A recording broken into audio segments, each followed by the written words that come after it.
प्रस्तुत है कार्यक्रम post box number 111। Post box number 111। नमस्कार श्रोताओं, पोस्ट बॉक्स नंबर 111 में आप सबका बहुत बहुत स्वागत है। मैं हूं जैनेन्द्र। पोस्ट बॉक्स नंबर 111 वही कार्यक्रम जो माननीय प्रधानमंत्री महोदय के मन की बात के विभिन्न बिंदुओं को विस्तार से आपके समक्ष इसलिए प्रस्तुत करता है कि देश में जो कुछ भी घट रहा है, जो कुछ भी सकारात्मक गतिविधियां चल रही हैं, क्रियाकलाप चल रहे हैं, योजनाएं चल रही हैं, कार्यक्रम चल रहे हैं, उनके बारे में हम विस्तार से जान सके। आज हम खेलो इंडिया के बारे में बात करने जा रहे हैं। खेलो इंडिया की इतनी सारी गतिविधियां पूरे साल में चलती रहती हैं और राष्ट्रीय अंतर्राष्ट्रीय स्तर पर खेलों के क्षेत्र में भारत ने जो इन वर्षों में उपलब्धियां हासिल की हैं, उससे लगता है कि प्रधानमंत्री महोदय का जो विजन है और उनसे जो प्रेरणा मिलती है, उसने कितना ऊर्जा से ओतप्रोत किया है खिलाड़ियों को, खेल के पूरे क्षेत्र को। आज हम खेलो इंडिया के उनके कॉन्सेप्ट के, उनके विजन के बारे में बात करेंगे, जिसकी शुरुआत 2017 में हुई थी और इसके लिए हमने स्टूडियो में आमंत्रित किया है श्री कुणाल को। कुणाल जी जो है वो खेल और युवा कार्यक्रम मंत्रालय भारत सरकार में संयुक्त सचिव हैं खेल विभाग में और इस पूरी प्रक्रिया से जुड़े हुए हैं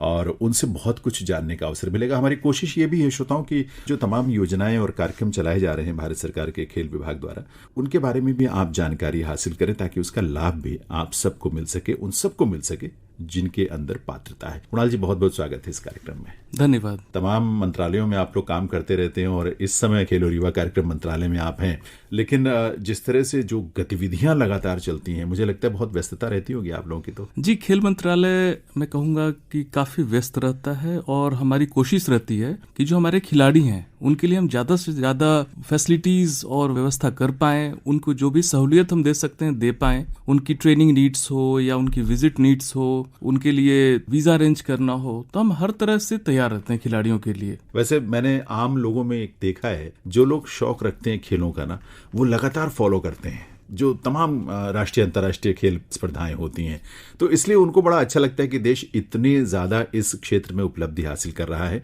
और उसके पीछे जो विजन है उसको भी आज जानने का हमें मौका मिलेगा। लेकिन कुणाल जी, बातचीत आपसे शुरू करें उससे पहले अगर आपकी अनुमति हो, प्रधानमंत्री महोदय ने अपने पिछले मन की बात में 26 जून को जो प्रसारित हुआ था, 90वां एपिसोड था वो, उसमें खेलों को लेकर वैसे मुझे लगता है अक्सर वो चर्चा करते हैं क्योंकि खेलों के प्रति उनके मन में भी बहुत स्नेह है और वो बहुत प्रेरित करते हैं खिलाड़ियों को, हम सबको पता है। तो उसके बारे में उन्होंने जिक्र किया था, उन्होंने नीरज के बारे में बात की और कई खिलाड़ियों के बारे में चर्चा की, तो वो अंश हम श्रोताओं को भी सुनवाते हैं और उसके बाद फिर इस बातचीत को हम आगे बढ़ाते हैं। जी मेरे प्यारे देशवासियों, मन की बात में अब एक ऐसे विषय की बात जिसे सुनकर आपका मन प्रफुल्लित भी होगा और आपको प्रेरणा भी मिलेगी।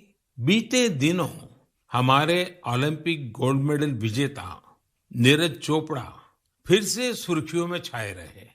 ओलंपिक के बाद भी वो एक के बाद एक सफलता के नए नए कीर्तिमान स्थापित कर रहे हैं। यही हौसला आज के युवा की पहचान है। स्टार्टअप से लेकर स्पोर्ट्स वर्ल्ड तक भारत के युवा नए नए रिकॉर्ड बना रहे हैं। अभी हाल में ही आयोजित हुए खेलो इंडिया यूथ गेम्स में भी हमारे खिलाड़ियों ने कई रिकॉर्ड बनाए। आपको जानकर अच्छा लगेगा कि इन खेलों में कुल 12 रिकॉर्ड टूटे हैं। इतना ही नहीं, 11 रिकॉर्ड्स महिला खिलाड़ियों के नाम दर्ज हुए हैं। मणिपुर की एम मार्टिना देवी ने वेट लिफ्टिंग में 8 रिकॉर्ड्स बनाए हैं। इसी तरह संजना, सोनाक्षी और भावना ने भी अलग अलग रिकॉर्ड्स बनाए हैं। अपनी मेहनत से इन खिलाड़ियों ने बता दिया है कि आने वाले समय में अंतर्राष्ट्रीय खेलों में भारत की साख कितनी बढ़ने वाली है। मैं इन सभी खिलाड़ियों को बधाई भी देता हूं और भविष्य के लिए शुभकामनाएं भी देता हूं। साथियों, खेलो इंडिया यूथ गेम्स की एक और खास बात रही है। इस बार भी कई ऐसी प्रतिभाएं उभर कर सामने आई हैं जो बहुत साधारण परिवारों से हैं। इन खिलाड़ियों ने अपने जीवन में काफी संघर्ष किया और सफलता के इस मुकाम तक पहुंचे हैं। इनकी सफलता में इनके परिवार और माता पिता की भी बड़ी भूमिका है। 70 किलोमीटर साइकिलिंग में गोल्ड जीतने वाले श्रीनगर के आदिल अल्ताफ के पिता टेलरिंग का काम करते हैं, लेकिन उन्होंने अपने बेटे के सपनों को पूरा करने के लिए कोई कोर कसर नहीं छोड़ी। आज आदिल ने अपने पिता और पूरे जम्मू कश्मीर का सिर गर्व से ऊंचा किया है। वेट लिफ्टिंग में गोल्ड जीतने वाले चेन्नई के एल धनुष के पिता भी एक साधारण कारपेंटर है। सांगली की बेटी काजोल सरगार, उनके पिता चाय बेचने का काम करते हैं। काजोल अपने पिता के काम में हाथ भी बटाती थी और वेट लिफ्टिंग की प्रैक्टिस भी करती थी। उनकी और उनके परिवार की मेहनत रंग लाई और काजोल ने वेट लिफ्टिंग में खूब वाहवाही बटोरी है। ठीक इसी प्रकार का करिश्मा रोहतक की तनु ने भी किया है। तनु के पिता राजवीर सिंह रोहतक में एक स्कूल के बस ड्राइवर है। तनु ने कुश्ती में स्वर्ण पदक जीतकर अपना और अपने परिवार का, अपने पापा का सपना सच करके दिखाया है।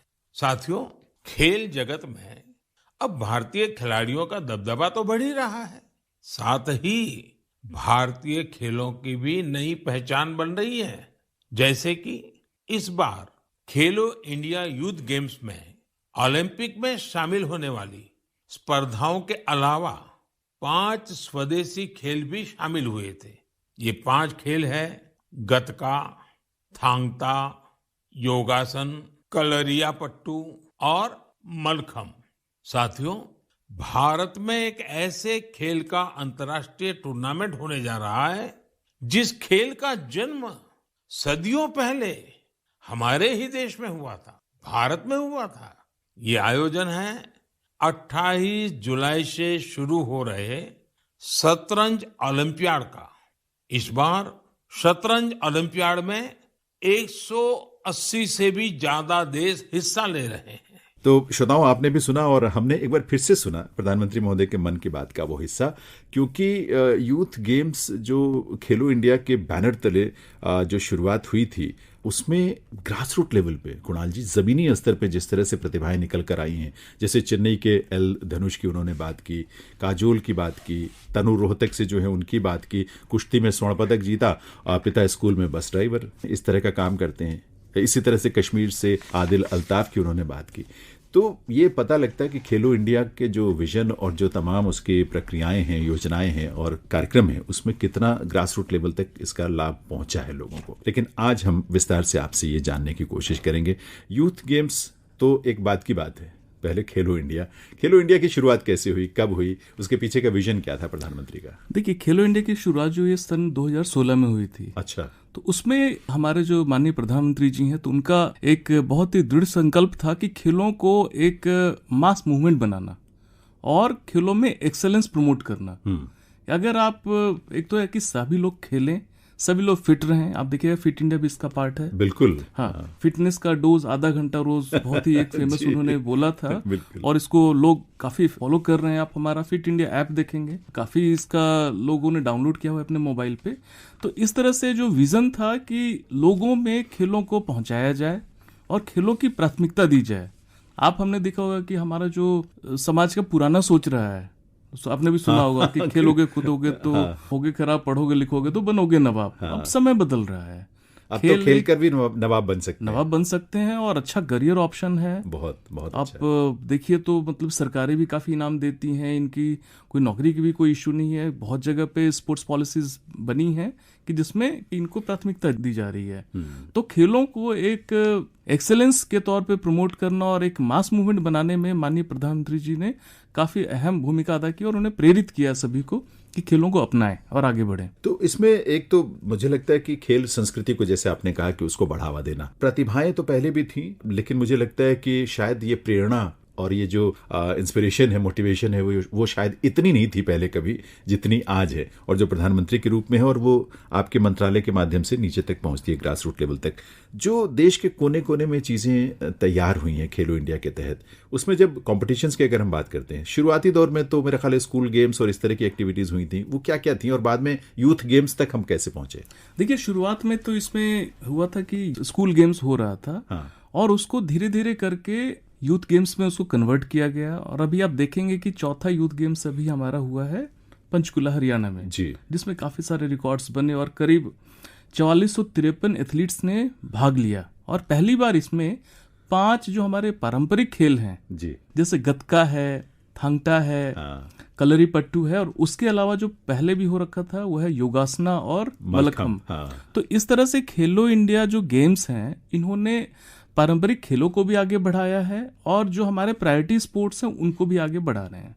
ये आपने हरियाणा का जिक्र किया, चूंकि वहां मैं भी जुड़ा रहा कुछ तमाम गतिविधियों से, तो वो एक्साइटमेंट तो मुझे दिखती है। प्रधानमंत्री जी ने भी उसका जिक्र किया और उन्होंने जो रिकॉर्ड बनाए गए हैं वो भी एक कमाल की बात है। और सबसे अच्छी और ख़ास बात ये लगी कुणाल जी कि उसमें लड़कियों द्वारा, जो महिला हमारी एथलीट्स हैं उनके द्वारा रिकॉर्ड बनाए गए, और वो भी ऐसे जो बहुत साधारण परिवार से रही हैं। तो ये एक खेलो इंडिया की मुझे लगता है कि सबसे बड़ी उपलब्धि है, जो गांव-गांव में खेलों को लेकर एक उत्साह हमें नजर आता है।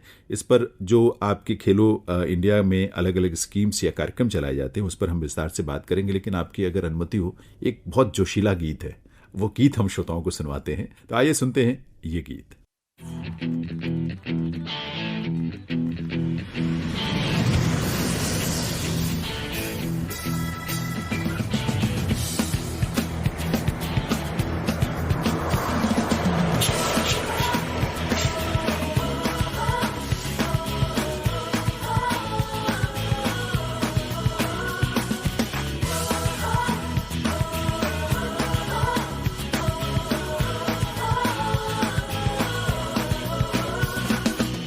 सोचा कहाँ था ये जो हो गया, माना कहाँ था ये लो हो गया। चुटकी कोई काटो ना है हमको होश में, कदमों को थामो ये है उड़ते जोश में। बादल पे पाँव है या झूठा गाँव है, अब तो भाई चल पड़ी अपनी ये नाव है। झूठा गाँव है, अब तो भाई चल पड़ी अपनी ये नाव है।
झूठा गाँव है, अब तो भाई चल पड़ी अपनी ये नाव है। बादल पे पाँव है या झूठा गाँव है, अब तो भाई चल पड़ी अपनी ये नाव है।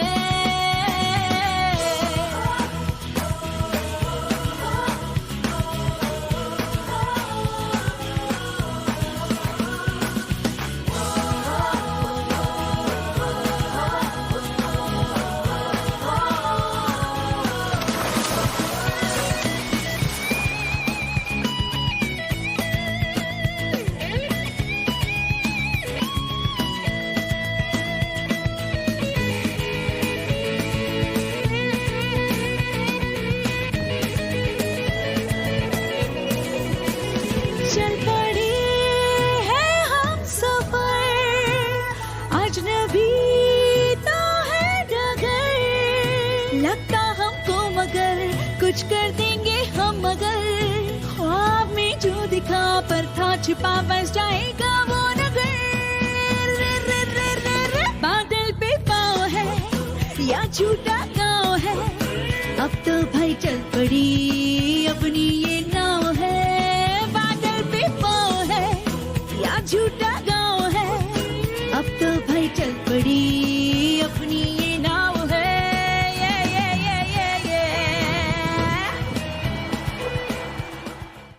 श्रोताओं, कार्यक्रम आप सुन रहे हैं पोस्ट बॉक्स नंबर 111 और आज इस कार्यक्रम में खेलो इंडिया के बारे में हम बातचीत कर रहे हैं श्री कुणाल से। कुणाल जी जो हैं वो जॉइंट सेक्रेटरी हैं जो हमारा खेल और युवा कार्यक्रम मंत्रालय है। कुणाल जी, बात वहीं से हम आगे बढ़ाते हैं कि गांव-गांव तक ये चीजें पहुंची हैं, एक ऊर्जा का स्पंदन हमें महसूस होता है। ये सब चीजें कैसी हुई? क्या गांव को जो फोकस किया गया है या ग्रामीण क्षेत्रों को या ऐसे इलाके जो आमतौर पर मुख्य धारा से जिसको कहते हैं तथाकथित नहीं जुड़ पाए थे पहले, ये पहुंच और ये प्रक्रिया क्या रही है खेलो इंडिया के तहत? देखिए, खेलो इंडिया में सरकार का प्रयास रहा है कि जो टैलेंट हैं उनको समय पे आइडेंटिफाई किया जाए, उनकी खोज की जाए और टैलेंट को डेवलप किया जाए। अच्छा। उसके लिए जो परिकल्पना की गई है कि हर जिले में एक खेलो इंडिया सेंटर बनाया जाए कि जिसमें हम ग्रांट देते हैं वहाँ के सरकारों को जिले में खेलो इंडिया सेंटर स्थापित करने के लिए, और नॉर्थ ईस्ट में 2 सेंटर ऐसे लगाए गए हैं। तो इसमें हमारा प्रयास रहता है कि जो सरकारें हैं उस क्षेत्र के कोई भी प्रतिभावान पुराना खिलाड़ी रहा हो उसको कोच के तौर पे नियुक्त करें वहाँ, वो कोच फिर वहाँ के खिलाड़ियों को ट्रेनिंग दे वहाँ। तो ये सेंटर्स जो रहे हैं या बने हैं या हैं जो, और आगे भी बनेंगे मुझे लगता है बहुत सारे भी, क्या किसी पर्टिकुलर खेल को समर्पित हैं या कई सारे खेलों को समाहित करके हैं? जी, इसमें अभी हमारा सरकार का प्रयास है कि 1 स्टेट 1 स्पोर्ट्स की पॉलिसी आई और साथ में 2 एडिशनल स्पोर्ट्स पे। अच्छा। तो सो दैट कि हमारा जो ओलंपिक के लिए हम टारगेट कर रहे हैं और जो प्रायोरिटी स्पोर्ट्स हैं इसको प्राथमिकता मिले, तो पुराने जो चैंपियन एथलीट हैं तो अपने अपनी विधाओं में वो लोकल टैलेंट को ढूंढते हैं और उनको ट्रेनिंग देते हैं। तो मैं आपको बताना चाहूँगा, अभी आज के दिन कुल 523 ऐसे सेंटर्स चल रहे हैं और हमारा प्रयास है कि कुल मिला के 1000 सेंटर्स ऐसे बनाए जाएं। अच्छा जी। और जैसा मैंने पहले बताया कि जो उत्तर पूर्वी जो क्षेत्र है वहाँ पे हमने 2-2 सेंटर्स के लिए भी ओपन किया हुआ है जी, क्योंकि वहाँ पे स्पोर्ट्स टैलेंट आप देखेंगे काफ़ी निकल है, जैसे मणिपुर हो गया, अरुणाचल हो गया, तो ऐसे स्टेट से जहाँ पे कि स्पोर्ट्स टैलेंट्स काफ़ी हैं, तो वहाँ पे एडिशनल सेंटर्स भी खोले जा रहे हैं। तो फिलहाल हमारा प्रयास है कि हर जिले में सेंटर्स खुले और जो वहाँ के चैंपियन एथलीट हैं वो लोकल गार्जियन बने, उनकी कोचिंग की हम ट्रेनिंग दे करके और उनको हम आगे लाएं कि जो टैलेंट को निखारें। लेकिन एक चीज़ कुणाल जी और है, क्योंकि आपके पास कोचिंग के लिए एक बहुत प्रतिभावान, सक्षम, कुशल व्यक्ति है, कोच है आपके पास, लेकिन उपकरण अगर नहीं उपलब्ध होंगे, जो उनको इक्विपमेंट्स चाहिए वो नहीं होंगे, क्योंकि आजकल जो अगर आप अंतर्राष्ट्रीय स्तर तक पहुंचना चाहते हैं तो उसके लिए बहुत महंगे उपकरणों की ज़रूरत है जो व्यक्ति अपने स्तर पर तो नहीं उसको कर सकता आमतौर पर। तो उसमें क्या भूमिका है खेलो इंडिया की? जी, खेलो इंडिया जो पूरा कॉन्सेप्ट है तो इसमें टैलेंट्स के आइडेंटिफिकेशन का भी कॉन्सेप्ट है और इंफ्रास्ट्रक्चर प्रोवाइड करने का भी कॉन्सेप्ट है। इसमें हमारा प्रयास है कि हर राज्य में एक स्टेट सेंटर ऑफ एक्सेलेंस बने। वहाँ पे हम देखते हैं कि वायबिलिटी गैप फंडिंग देखते हैं। अच्छा। स्पोर्ट्स साइंस इक्विपमेंट्स क्या क्या चाहिए और क्या क्या है वहाँ पे फिजियोथेरेपी देखेंगे, आजकल इंजरी मैनेजमेंट काफ़ी इंपॉर्टेंट हो गया है। खेलों के जो एथलीट हैं उनका प्रॉपर ट्रैकिंग कि उनकी हेल्थ एंड फिटनेस लेवल कैसा चल रहा है, तो इसके लिए मॉडर्न इक्विपमेंट्स हम प्रोवाइड कर रहे हैं। और मैं आपको हर्ष के साथ बताना चाहूँगा भी 29 स्टेट सेंटर ऑफ एक्सेलेंस आज के दिन में चल रहे हैं। अच्छा। जहाँ पे कि खेलो इंडिया से सहायता दी गई है। एक तो 1 टाइम ग्रांट दिया जाता है और फिर साथ में जो हेल्थ प्रोफेशनल लगते हैं, स्पोर्ट्स प्रोफेशनल लगते हैं, तो उनकी सैलरी के लिए भी ग्रांट दिया जाता है और मेंटेनेंस ग्रांट दिया जाता है। तो एक इस पे स्टेट सेंटर ऑफ एक्सेलेंस है और साथ ही साथ हमारा प्रयास रहता है और जो स्पोर्ट्स अथॉरिटी ऑफ इंडिया के जो सेंटर्स हैं वो नेशनल सेंटर ऑफ एक्सेलेंस में कन्वर्ट किए गए हैं। और साथ ही साथ जो खेलो इंडिया स्कीम के तहत एक्रेडिटेड एकेडमीज हैं तो उनको भी आइडेंटिफाई किया है कि जहाँ पे जो हमारे प्रतिभावान खिलाड़ी हैं उनकी ट्रेनिंग हो सके। अच्छा। तो इस तरह से ग्रास रूट लेवल के, एलीट लेवल के, मीडियम लेवल, इंटरमीडिएट लेवल के हर तरह के एथलीट्स की ट्रेनिंग और कैपेसिटी बिल्डिंग का प्रॉपर इसमें हमारा तरफ से व्यवस्था की गई है। अच्छा कुणाल जी, ये भी एक कोशिश है कि ऐसे यूनिवर्सिटीज़ को आइडेंटिफाई किया जाए जिनको सेंटर ऑफ एक्सीलेंस के रूप में भी डेवलप किया जाए, और ऐसा खेलो इंडिया यूनिवर्सिटी गेम्स जैसे बेंगलुरु में हुए, तो इस तरह की भी एक्टिविटीज़ हो रही हैं। इस बहाने भी बहुत सारी चीज़ें, बहुत सारा इंफ्रास्ट्रक्चर तैयार हो रहा है, तो यूनिवर्सिटीज़ को भी इसमें शामिल किया गया इस रूप में, और आप लोग मदद कर रहे हैं। हमारे जो इंफ्रास्ट्रक्चर कंपोनेंट हैं तो उसमें कुल मिला के आपको मैं बताना चाहूँगा अभी 300 प्रोजेक्ट्स सैंक्शन किए गए हैं और जिसमें 100 प्रोजेक्ट कंप्लीट हो चुके हैं। तो उसमें हमारा प्रयास है कि जो भी हम सैंक्शन करें वर्ल्ड क्लास इंफ्रास्ट्रक्चर बनने, चाहे सिंथेटिक आपका हॉकी कोर्ट है, प्ले फील्ड है, या फिर आपका रनिंग ट्रैक है, या मल्टीपर्पज हॉल है, तो सारा वर्ल्ड क्लास बने और उसमें बेहतर से बेहतर सुविधाएं मौजूद हों। और इसमें हमारा प्रयास यह रहता है कि चाहे वो राज्य सरकार के ग्राउंड हैं, केंद्र सरकार के ग्राउंड हैं या फिर यूनिवर्सिटीज़ हैं, ये जो सारे एलिजिबल एंटिटीज़ हैं इनको हम एक लाएं और हमारे पास रिक्वेस्ट आते रहते हैं तो हम उनकी फिजिबिलिटी चेक करते हैं और उसके आधार पे हम इनकी फंडिंग करते हैं। तो इसमें काफ़ी विश्व स्तरीय सुविधाएं हर जगह धीरे धीरे करके हम लोग मुहैया करवा रहे हैं।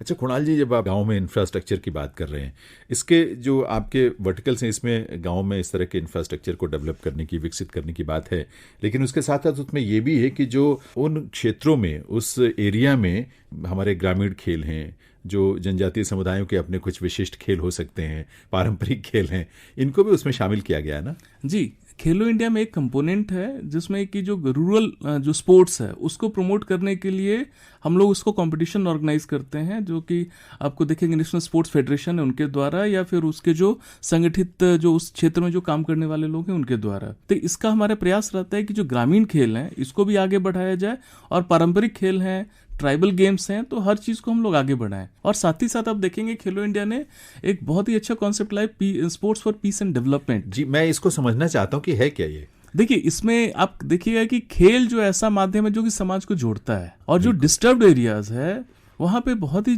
ज़्यादा जरूरी है कि हम खेलों के माध्यम से उनको मुख्यधारा में लाएं और उनको जो समाज के जो असामाजिक तत्व हैं उनसे हम दूर करें। एक्सट्रीमिज्म वाले एरियाज हैं या जहाँ पे डिस्टर्ब्ड एरियाज हैं वहाँ पे लोकल गेम्स कराए जाएं और वहाँ के लोगों को एक किया जाए, उनको एक नया वातावरण दिया जाए और उनके बीच में जो आइकन्स हैं, स्पोर्टिंग आइकन्स, उनको निकाला जाए और उनको निखारा जाए कि वो लोग समाज को एक नई दिशा दें, समाज को एक नई रास्ता दिखाएं। कुणाल जी, आपकी बात सुन के एक याद आता है मुझे, क्योंकि अभी पिछले 26 जून को ही हमने जो अंतर्राष्ट्रीय दिवस होता है ड्रग अब्यूज़ और इलिसिट ट्रैफिकिंग वगैरह को लेकर, उस दौरान कुछ चर्चाओं में ये बात सामने आई और मुझे लगा कि बड़ी महत्वपूर्ण बात है कि जो बच्चे खेलों से जुड़े हुए हैं, खेल या साहित्यिक गतिविधि या सांस्कृतिक गतिविधि, वो बच्चे ऐसे जो ड्रग या इस तरह के मादक पदार्थों के सेवन से बहुत दूर रहते हैं, बचते हैं और सकारात्मक एक उनकी सोच की दिशा होती है, उनके जो क्रियाकलाप है वो सकारात्मक दिशा में होते हैं। तो खेल जो है एक बहुत बड़ा फैक्टर इस रूप में भी है, महत्वपूर्ण फैक्टर है कि वो इन चीज़ों से बच्चों को दूर रखता है, यूथ को दूर रखता है और उनको पॉजिटिव डायरेक्शन एक जो खेल है आपको एक नई ऊर्जा का संचार करता है। आप देखिए, जिस दिन आप, जैसे माननीय प्रधानमंत्री जी ने बोला है फिटनेस का डोज आधा घंटा रोज, अगर आप सुबह सुबह आधा घंटा आप एक्सरसाइज कर लें, कुछ नहीं हो रहा तो अपने वॉक कर लें, साइकिलिंग कर लें, आप हरियाली देखें, आप वातावरण देखें, तो आपको जो अनुभूति होगी आपके अंदर इतनी एक पॉजिटिव एनर्जी का, ऊर्जा का संचार करेगी कि आपका दिन अच्छा जाता है। और अगर खेल, इस तरह के खेलकूद समाज के हर वर्ग में फैलता है तो उससे पूरे समाज में एक पॉजिटिव एनर्जी का संचार होता है, एक अच्छा समाज बनता है। देखिए, ये तो है क्योंकि खेल एक तो यह कि व्यक्ति अपने लिए, अपने को, खुद को स्वस्थ रखने के लिए मानसिक और शारीरिक रूप से, और वो व्यक्तिगत स्तर पर है, लेकिन जब वो खिलाड़ी के तौर पर आगे बढ़ता है तो उसको जो आवश्यकताएं हैं वो आप लोग खेलो इंडिया के माध्यम से उपलब्ध करा रहे हैं। इसमें जो वर्टिकल्स हैं जिसमें आपने ग्रामीण इंफ्रास्ट्रक्चर की बात की, उसमें एक दो और बड़ी इंटरेस्टिंग चीज़ें मुझे लगी, क्योंकि महिला खिलाड़ियों के लिए अलग से उसमें उसकी प्रमोशन के लिए व्यवस्था की गई है। ऐसे उसमें क्या विशेष है जो महिलाओं के लिए करना चाहते हैं और उसके पीछे का उद्देश्य क्या है? देखिए, हमारा प्रयास है कि महिलाओं में भी स्पोर्ट्स को ज़्यादा से ज़्यादा बढ़ाया जाए और आप देखिए कि महिलाओं ने काफ़ी अच्छा परफॉर्मेंस दिया है इधर। बिल्कुल, हाँ, काफ़ी रिकॉर्ड भी टूटे हैं और ओलंपिक में भी मेडल जीत कर आ रहे हैं। तो हमारा प्रयास है कि जो महिलाओं के लिए लीग्स शुरू करना अलग से खेलो इंडिया के अंदर। अच्छा। और उसमें अभी हम कुल मिला के इस साल 9 लीग करने वाले हैं, जिसमें आपको मैं बताना चाहूँ कि hockey, volleyball, archery, weight lifting, इनके लीग शुरू हो चुके हैं और बाकी स्पोर्ट्स के लीग चालू होंगे। खेलों में सबसे अधिक जरूरी होता है एक तो टैलेंट, और टैलेंट जब तक खेलेगा नहीं आप आइडेंटिफाई कैसे करेंगे? सही बात। और आइडेंटिफाई करने के लिए उनका लीग होना बहुत जरूरी है। तो खेलो इंडिया के माध्यम से हमारे प्रयास है कि ज़्यादा से ज़्यादा लीग हों, जो स्पोर्ट्स है गली गली पहुँचे, शहर शहर पहुँचे और हर लोग खेलें और अच्छे अच्छे टैलेंट आए, और जो टैलेंट आए उनको हम खेलो इंडिया के द्वारा हम उनको निखारें। तो इसमें क्योंकि ये सही बात है कि एक कह लें आप थोड़ी दुश्वारी रहती है, ख़ासतौर पर जो ग्रामीण क्षेत्रों में या सुदूरवर्ती इलाकों में जो लड़कियां हैं, बाहर निकल कर जाना, उनके लिए खेलना, उनके लिए अवसर मिलना, सुविधा मिलना, लेकिन ये जो प्रयास है वो उनको मुझे लगता है कि इससे बहुत मदद मिलती होगी। और दूसरा है कि जो ऐसे दिव्यांगजन हैं, अब चूंकि अंतर्राष्ट्रीय स्तर पर भी प्रतियोगिताएं होती है, पैरालंपिक्स होते हैं, इस तरह के इवेंट्स हैं, तो वो भी मेरा ख्याल है ये जो दिव्यांगजनों के लिए विशेष इसमें एक वर्टिकल रखा गया है जी। वो भी जमीन से लेकर आसमान तक के सफर में खेलो इंडिया कुछ ना कुछ भूमिका निभा रहा है। आप देखिए अभी हमारे जो दिव्यांग एथलीट्स हैं उनका परफॉर्मेंस आप देखिए पैरालंपिक्स में या फिर डेफ ओलंपिक्स में काफी अच्छा रहा था, बहुत अच्छा। हाँ, और हमारा प्रयास है कि इस तरह से दिव्यांगजन के लिए भी लीग अलग से करें और उनका जो फेडरेशन है वो भी उसमें काफी आगे रहते हैं, तो इनका लीग करके इनके भी टैलेंट्स को आगे निखारा जाए, संवारा जाए, और उसके पहले जरूरी है कि जितनी ज़्यादा लीग हो सके कि उनको समाज में एक सम्मानजनक स्थान मिले और ये समाज के चैंपियंस बने। चाहे वो स्कूल के बच्चे हो, चाहे वो लड़कियां हो, चाहे वो दिव्यांगजन हो, या ग्रामीण क्षेत्रों में रहने वाले हमारे युवा या प्रतिभावान जो भी खिलाड़ी या किशोर हैं, सबके बारे में और सबको इसमें किसी न किसी रूप में योजना के माध्यम से, कार्यक्रम के माध्यम से, स्कॉलरशिप के माध्यम से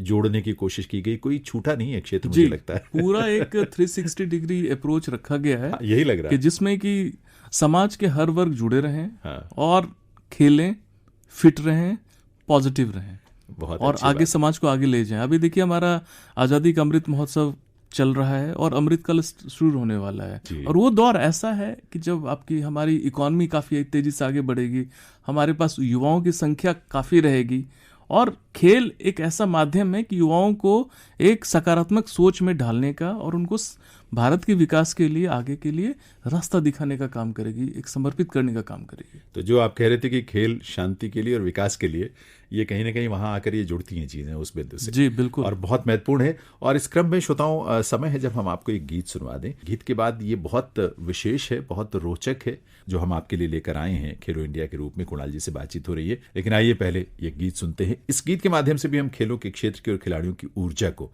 महसूस करते हैं, और फिर मिलते हैं इसी कार्यक्रम में अगले पड़ाव पर।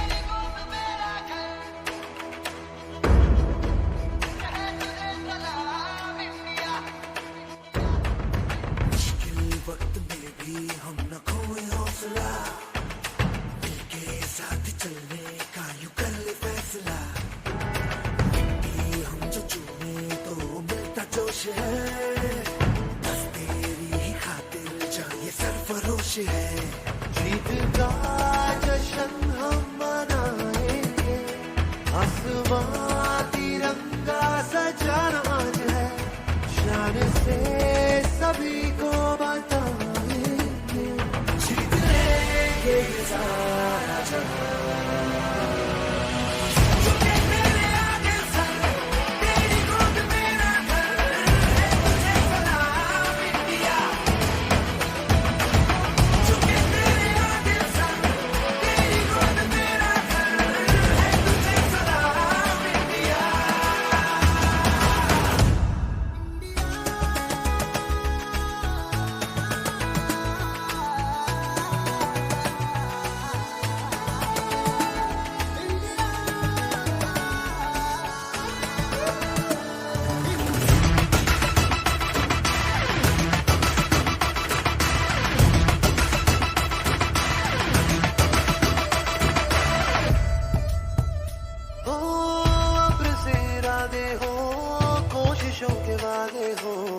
मंजिल मिलेगी चाहे राहें हो खफा,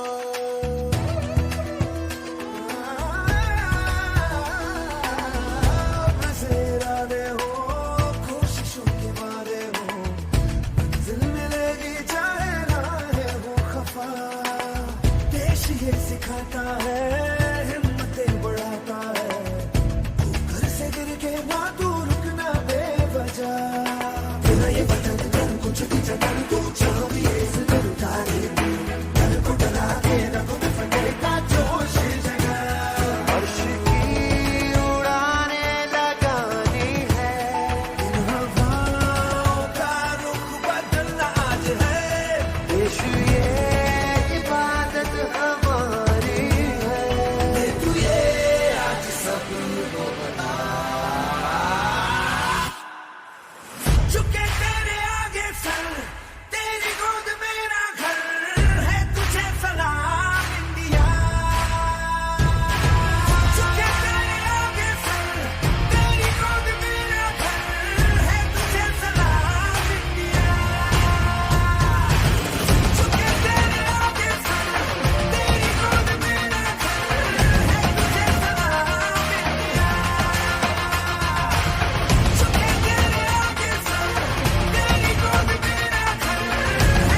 श्रोताओं, कार्यक्रम पोस्ट बॉक्स नंबर 111 में आज हम बातचीत कर रहे हैं खेलो इंडिया के बारे में। और खेलो इंडिया ने जो नई एक ऊर्जा का स्पंदन किया है, प्रस्फुटन किया है पूरे खेल के क्षेत्र में, हमारी खेल संस्कृति में, देश में, वो दिखता है, सामने परिलक्षित होता है और उसे देखकर हम सब भी उत्साहित होते हैं। और आप ये यकीन मानिए कि ये उत्साह वापस जब खिलाड़ियों तक पहुंचता है तो उनका उत्साह भी बहुत दुगना और चौगुना हो जाता है। आज खेलो इंडिया के तमाम कार्यक्रमों के बारे में हम बातचीत कर रहे हैं श्री कुणाल से। कुणाल जी जो हैं वो जॉइंट सेक्रेटरी हैं जो स्पोर्ट्स और यूथ अफेयर्स की मिनिस्ट्री है हमारी भारत सरकार की, उसी में। कुणाल जी, एक जो कंपोनेंट है आपका, एक घटक है आपके जो 12 मुख्य घटकों में से कि पूरे साल जो है तमाम तरह की एक्टिविटीज़ हैं। लीग के बारे में आपने बात की, लेकिन कुछ मेजर इवेंट्स भी आपके होते हैं, जैसे खेलो इंडिया यूथ गेम्स है, खेलो इंडिया यूनिवर्सिटी गेम्स है। वो सब क्या क्या है, साल में किस किस तरह के इवेंट्स करवाते हैं आप लोग, और उससे जो निकलने वाले बच्चे हैं या जिसमें पार्टिसिपेट करने वाले खिलाड़ी हैं उनको आगे किस तरह का हैंड होल्डिंग करते हैं? देखिए, खेलो इंडिया के अंतर्गत कुल मिल 3 गेम्स होते हैं। खेलो इंडिया यूथ गेम्स, खेलो इंडिया यूनिवर्सिटी गेम्स और खेलो इंडिया विंटर गेम्स जी।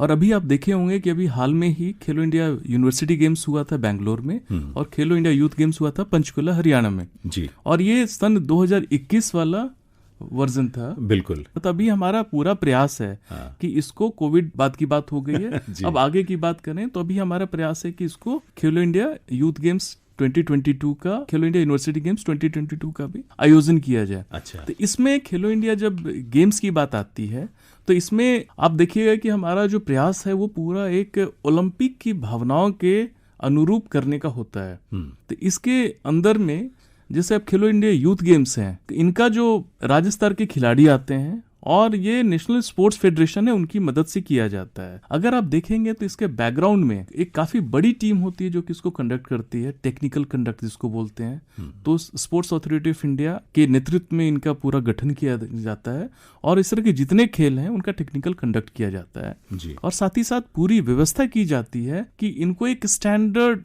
तरीके से ओपनिंग सेरेमनी, क्लोजिंग सेरेमनी और ब्रांडिंग, वेन्यू अरेंजमेंट, जो फैसिलिटीज हैं पूरी विश्व स्तरीय हो और हमारे एथलीट को लगे, फील हो और जनता को भी फील हो कि खेलों का आयोजन कैसे किया जाता है। कुणाल जी, मैं पहले भी चूंकि देखता रहा हूँ, बहुत सालों से खेलों से जुड़ा हुआ हूँ, खिलाड़ियों को जब इस तरह के राष्ट्रीय स्तर तक के इवेंट्स में कहीं भी किसी स्कूल में कमरे खाली करवा के या किसी धर्मशाला में या इस तरह की चीज़ें उनके रहने की व्यवस्था की जाती थी, थोड़ा दुख होता था देखकर, क्योंकि एक राष्ट्रीय स्तर के खिलाड़ी, उसमें से कई जो बहुत प्रतिभावान खिलाड़ी, बड़े खिलाड़ी और छोटे भी खिलाड़ी, तो हर कोई खिलाड़ी है, उसमें छोटे बड़े की ऐसी कोई बात नहीं, लेकिन उनको सम्मानजनक ढंग से रखे जाने की व्यवस्था हमने नहीं देखी थी।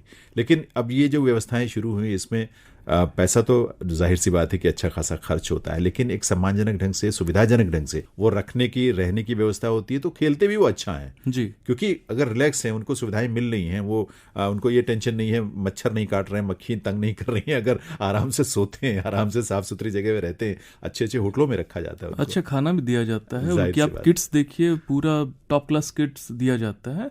तो पूरा प्रयास वही रहता है कि एक अच्छा सा माहौल बने और खिलाड़ियों को लगे देखिए देश आगे बढ़ रहा है, तो खेलों को भी आगे बढ़ना है और उसके लिए जरूरी है कि खिलाड़ियों को समुचित सुविधाएं दी जाएं।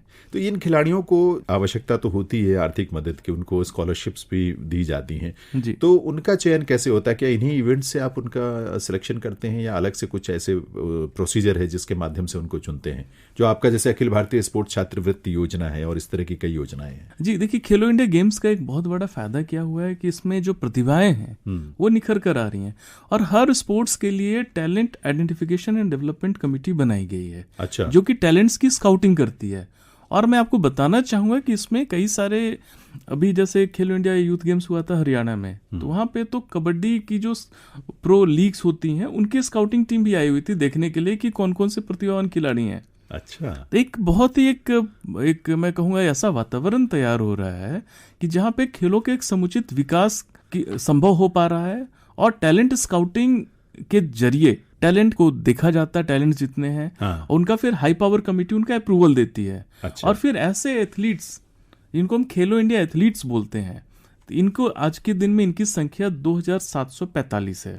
अच्छा। तो इन पे सरकार काफी खर्च करती है खेलो इंडिया स्कीम के अंदर।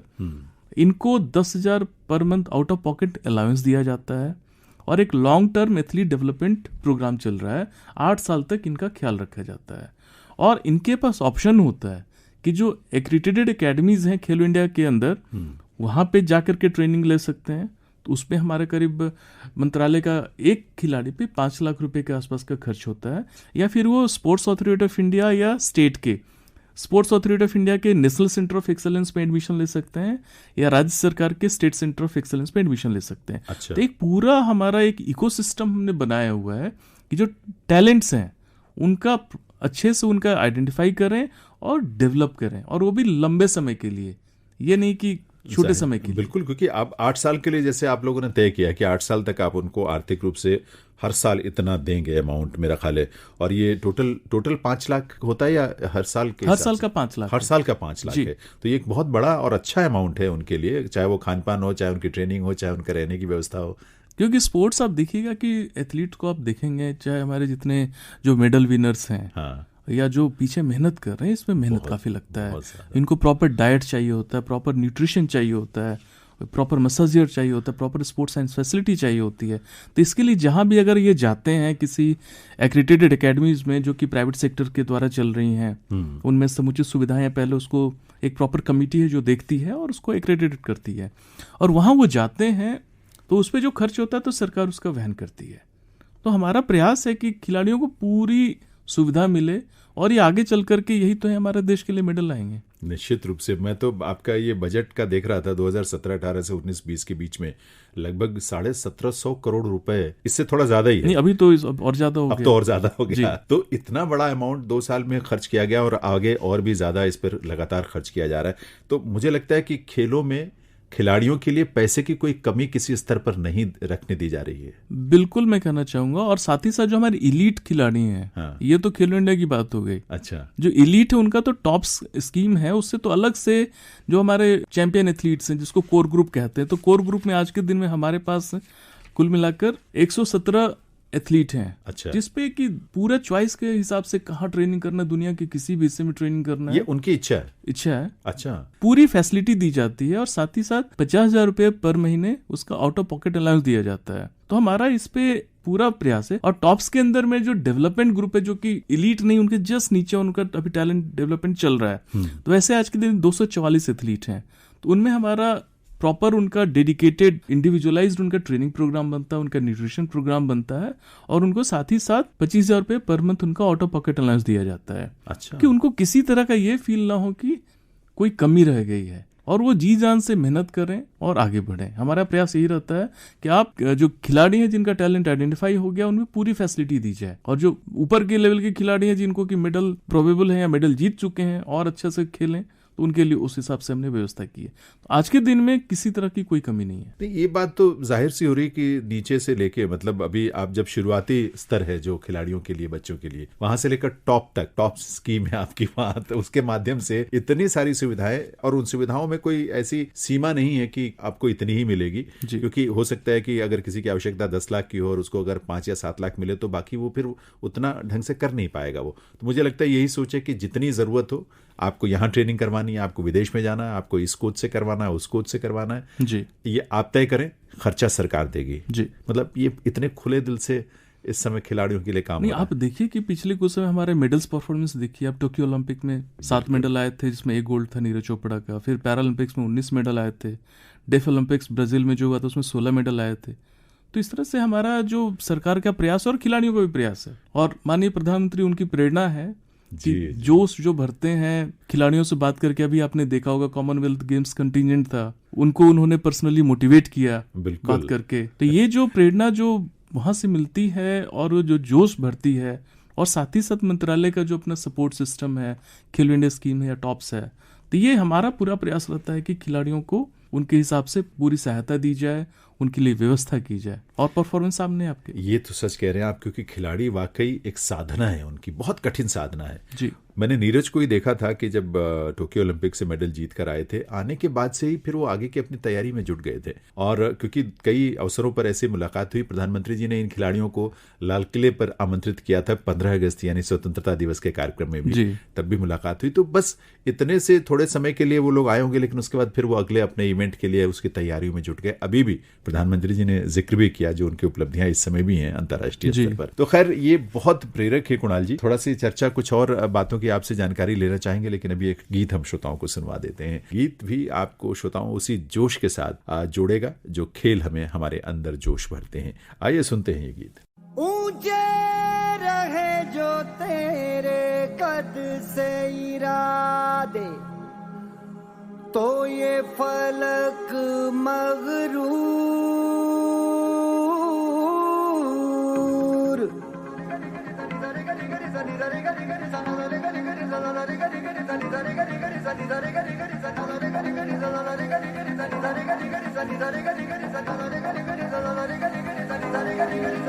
है ठान लिया हमने सूरज सा जलना है, सपनों को दो परवाज़ अगर उड़ने की तमन्ना है। ठान लिया हमने सूरज सा जलना है, सपनों को दो परवाज़ अगर उड़ने की तमन्ना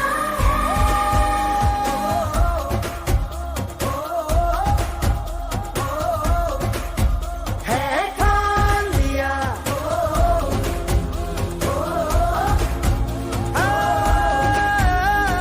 ठान लिया। ऊंचे रहे जो तेरे कद से इरादे, तो ये फलक मगरूर। बेबस होके तेरे याद दिखेगा मजबूर। तुम ताना ना, तुम ताना ना, तुम ताना ना ना ना, तुम ताना ना ना ना ना गोरे। तुम ताना ना, तुम ताना ना, तुम ताना ना ना ना, तुम ताना ना ना ना गोरे।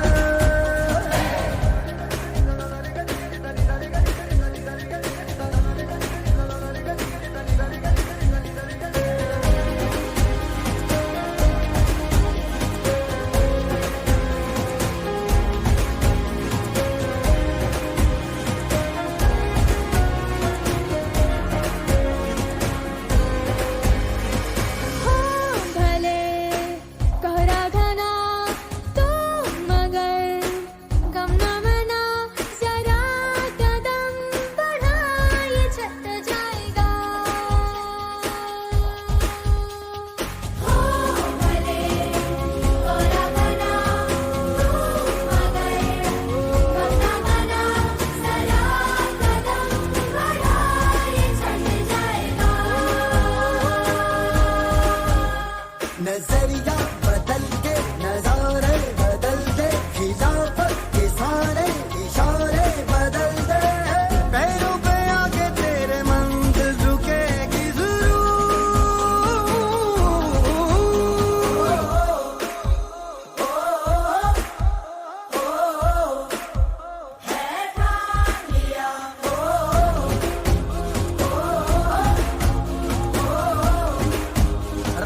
ठान लिया हमने सूरज सा जलना है, सपनों को दो परवाज़ अगर उड़ने की तमन्ना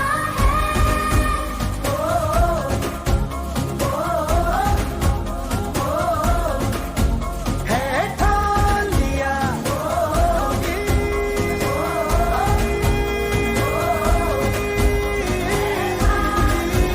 है जोगी रे जोगी तेरे मन के सितारे कर दे, तेरे मौज मीनारे रब बख्शेगा तुझको किनारे। हो जोगी रे जोगी तेरे मन के सितारे कर दे, तेरे मौज मीनारे रब बख्शेगा तुझको किनारे।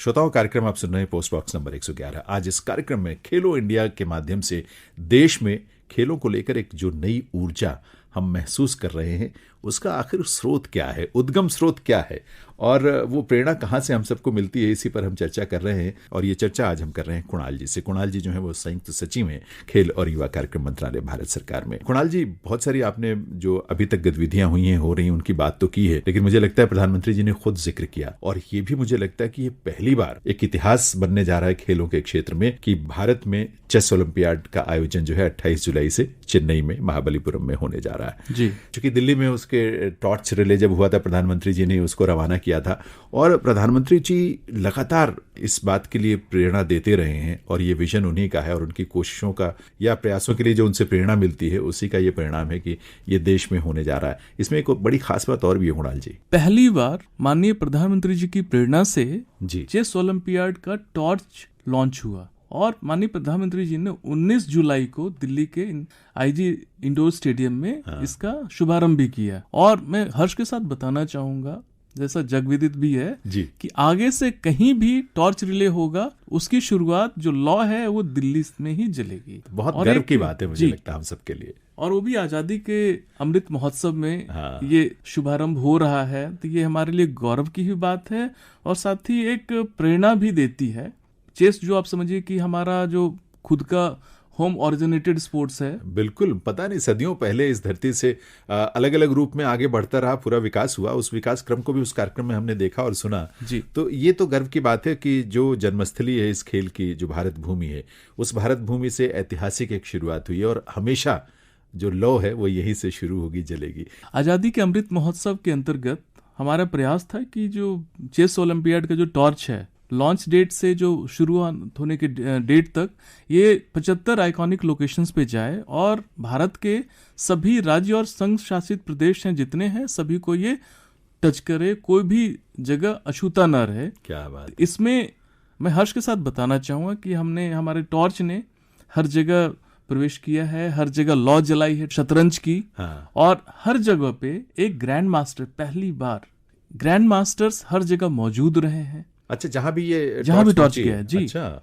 और वहां पे जो चेस इंथुसियास्ट हैं उनके साथ में साइमल्टेनियस चेस होता है। आप देखे होंगे कि पूरा चेस की विसात बिछी रहती है, 10, 15, 20 एक ग्रैंड मास्टर लगातार सबसे खेलते रहते हैं। अरे वाह। तो ये जो चेस के जो प्रेमी और खेल प्रेमी हैं, उनके लिए बहुत ही सुखद अनुभव होगा कि जब वो ग्रैंड मास्टर जिनके बारे में वो सुनते थे या न्यूज़पेपर में पढ़ते थे, उनको वो सामने देख रहे हैं। और इससे हमारा प्रयास है कि एक प्रेरणा जगे और सभी में खेल की भावना बढ़े। और जैसा माननीय प्रधानमंत्री जी ने खेलों को जन जागरण के रूप में लाने का एक निश्चय किया हुआ है, तो उसमें ये काफी एक महत्वपूर्ण भूमिका अदा कर रहा है। हमारे तो बहुत सारे युवा जो है चेस अपने अपने घरों में, अपने बीच में दोस्तों के साथ खेलते हैं, परिवार वालों के साथ खेलते हैं, तो वो सबको बहुत इंतजार होगा 28 तारीख से शुरुआत जी। देश के तौर पर इसमें जो हिस्सा ले रहे हैं और हम आतिथ्य भी कर रहे हैं, पोस्ट कर रहे हैं, तो ये दोनों तरह से हमारे लिए बहुत महत्वपूर्ण है। कुणाल जी, ये जानना भी बहुत महत्वपूर्ण है और दरअसल बहुत उपयोगी होगा हमारे उन युवा खिलाड़ियों के लिए जो इस तरह के जो योजनाएं और कार्यक्रम चलाए जा रहे हैं मंत्रालय के माध्यम से, खेलो इंडिया के माध्यम से, उसका लाभ ले सके। अब लाभ लेने के लिए जरूरी है कि उनको ये पता हो कि वो अप्रोच कैसे कर सकते हैं, वहां तक पहुंच कैसे सकते हैं। और मुझे लगता है कि इसके बारे में भी बहुत कुछ प्रयास हुए हैं और कोई भी कहीं से भी अप्लाई करके इस सुविधा का लाभ ले सकता है। उसके बारे में थोड़ा बताएं आप। कुछ ही दिन पहले आपने सुना होगा कि हमारे माननीय खेल मंत्री ने जी पोर्टल्स का लॉन्च किया था। जी, तो जैसे अभी हमारे जो खिलाड़ी हैं जो इंटरनेशनल इवेंट्स में जो मेडल जीतते हैं, तो उनके लिए कैश अवार्ड का प्रोविजन होता है। तो पहले ये सारा का सारा लेटर फॉर्म में होता था, जिसमें काफी वेरिफिकेशन कराना पड़ता था। इसको ईज ऑफ डूइंग बिजनेस के आधार पे, प्रिंसिपल पे हमने एक पोर्टल लॉन्च किया नया, जिसमें कि कंप्लीट वो डायरेक्टली अप्लाई कर सकते हैं ऑनलाइन, और उसका इंटरनली हम वेरीफाई करेंगे और जल्द से जल्द उसमें जितना डिले होता था पहले, उसको डिले खत्म करके उनको जल्द से जल्द कैश अवार्ड दिया जाएगा। अच्छा। उसी तरह से कई सारे खिलाड़ी होते हैं कि जिनको आर्थिक मदद की जरूरत होती है, कई सारे रिटायर्ड एथलीट होते हैं, रिटायर्ड कोच होते हैं जिनको आर्थिक मदद की जरूरत होती है, तो उनके लिए Pandit Deendayal Upadhyay National Welfare Fund है। अच्छा जी। तो इसके अंदर अलग अलग तरह की सहायता प्रदान की जाती है, जैसे मेडिकल असिस्टेंस हो गया या फिर फाइनेंशियल असिस्टेंस हो गया। और तो उसके लिए भी अभी हमने ये जो स्कॉलरशिप्स दी जा रही हैं, ये उनसे अलग हटके? ये उनसे अलग है। अच्छा। ये वेलफेयर फंड है। अच्छा। तो इसके लिए भी हमने पोर्टल डेवलप किया है कि जिसमें वो हमें सीधे अपने घर में बैठे हुए अप्लाई कर सकते हैं। उसी तरह से जो खिलाड़ियों को पेंशन देने की योजना है, जो इंटरनेशनल मेडल विनर्स होते हैं, तो उनके लिए भी जो हमने पहले प्रोसेस होता था वो कागजी कार्रवाई होती थी, अब पोर्टल के द्वारा की जा रही है। अच्छा। और साथ ही साथ सिटीजन्स के लिए 2 ऐप हैं, जैसे मैंने पहले ही बताया था। एक फिट इंडिया ऐप जिसमें कि फिटनेस का डोज आधा घंटा रोज लेना हो। आप उसमें एक बहुत ही सिंपल सा और बढ़िया ऐप बना हुआ है, आपको डाइट भी देता है वो। अच्छा जी, और आपको जो आपकी कैलोरी बर्न कितनी है, आपने कितने कदम चले हैं, तो सारा का सारा आप ट्रैक कर सकते हैं। तो ये अगर मोबाइल में डाउनलोड कर लें तो ये साथ साथ उसको ट्रैक कर सकते हैं। ट्रैक करता रहेगा। ये तो बहुत अच्छी बात है। कोई इक्विपमेंट खरीदने की जरूरत नहीं है। इक्विपमेंट खरीद की जरूरत नहीं है। और साथ ही साथ एक खेलो इंडिया ऐप है कि जिसमें आप कुछ खेलना चाहते हैं तो उस पे अभी प्ले फील्ड्स की टैगिंग चल रही है। अच्छा। और उसमें वीडियोस भी हैं, तो उस ऐप का भी आप प्रयोग कर सकते हैं। ऐसी नई नई चीजें हो रही हैं और मुझे लगता है कि इस कार्यक्रम को जो श्रोता सुन रहे होंगे या बाद में भी जब भी अवसर मिला यूट्यूब पे भी चूंकि ये उपलब्ध रहेगी बातचीत, तो वो सुनेंगे तो उनको जरूर इसका लाभ मिलेगा। और खेलों के क्षेत्र में जो उपलब्धियां अभी तक हैं वो तो एक पड़ाव है श्रोताओं सिर्फ, क्योंकि अभी फिलहाल अगला जो पड़ाव है, अगली मंजिल है वो 2028 है। क्यों कुणाल जी? जी, और हमारे प्रयास है कि भारत दुनिया के शीर्षस्थ 10 देशों में आए मेडल की टैली में अगले ओलंपिक में, 28 की ओलंपिक में। हमारी तरफ से पूरा प्रयास जारी है। हम आशा करते हैं कि हम उस प्रयास पे खरे भी उतरेंगे। निश्चित रूप से अभी तक जो इसका परिणाम रहा है उसको देखते हुए हम इस बात को तो विश्वास करेंगे ही कि 2028 में भारत जो है शीर्षस्थ 10 देशों में शामिल होगा मेडल टैली में, और यात्रा जो है आगे 2028 के आगे और दूर तक जाएगी, बहुत ऊंचाई तक जाएगी।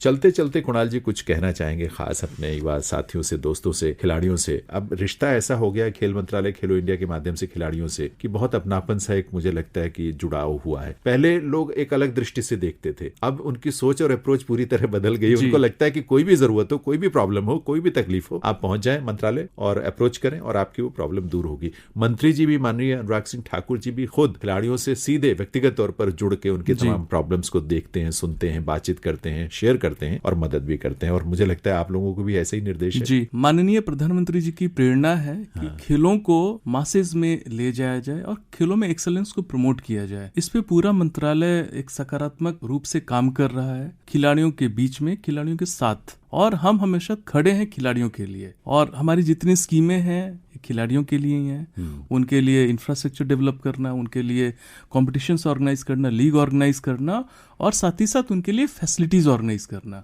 तो इस तरह की जितनी भी हमारा 360 डिग्री अप्रोच लिया है खिलाड़ियों के टैलेंट आइडेंटिफिकेशन है और उनके टैलेंट डेवलपमेंट के लिए और उनको आगे प्रमोट करने के लिए। और हमारा प्रयास है और हमारा दृढ़ निश्चय है कि भारत को एक खेल महाशक्ति के रूप में हम विकसित करेंगे। उत्साह तो नजर आता है, विश्वास भी दिखाई देता है कुणाल जी। और श्रोताओं, हम इस बात को बड़े भरोसे से मानते हुए आगे बढ़ सकते हैं। हाँ, अपनी सोच हमें सकारात्मक रखनी होगी, अपने प्रयासों को एक सकारात्मक दिशा में आगे लेकर जाना होगा। कुणाल जी, बहुत बहुत आभार आपका, आप इस कार्यक्रम में आए। बहुत उपयोगी बातें आपने की हैं, बहुत प्रेरक भी हैं, और मुझे लगता है कि एक और नई ऊर्जा हम सबको मिली है आपकी बातचीत से, आपकी जानकारियों से। धन्यवाद। तो श्रोताओं, ये बातचीत हम कर रहे थे कुणाल जी से, जो कि भारत सरकार में संयुक्त सचिव हैं खेल और युवा कार्यक्रम मंत्रालय में, और खेलो इंडिया के बारे में या खेलों से जुड़ी हुई तमाम बातें हमने उनसे की हैं। आप इस कार्यक्रम से जुड़े इस बात के लिए आपका आभार, और बहुत सारी आपको मंगल कामनाएं भी। और खेलों के साथ आपका स्नेह, आपका प्रेम इसी तरह बने रहना चाहिए। आप खिलाड़ी हैं तो भी अच्छी बात है, खिलाड़ी नहीं भी हैं तो खेलों की जो भावना होती है वो हम सबके भीतर होनी चाहिए। इसी उम्मीद के साथ, इसी कामना के साथ आप जैनेंद्र को अनुमति दीजिए, आपको छोड़े जाता हूं इस गीत के साथ। नमस्कार।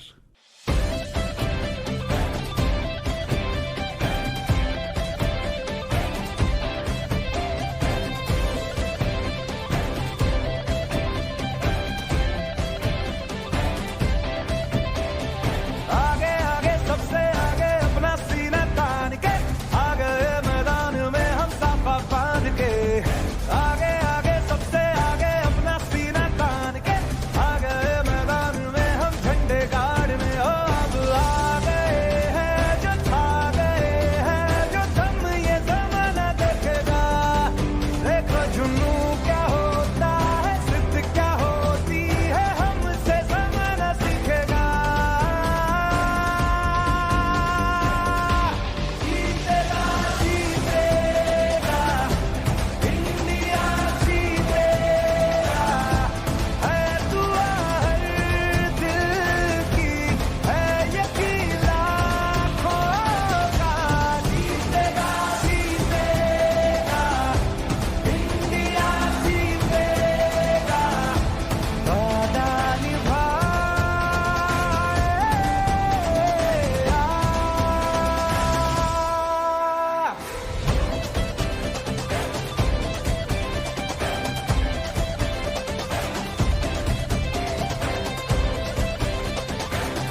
अभी आप सुन रहे थे कार्यक्रम post box number 111। Post box number 111। इस कार्यक्रम के प्रस्तुतकर्ता थे Jainendra Singh. Post box number 111।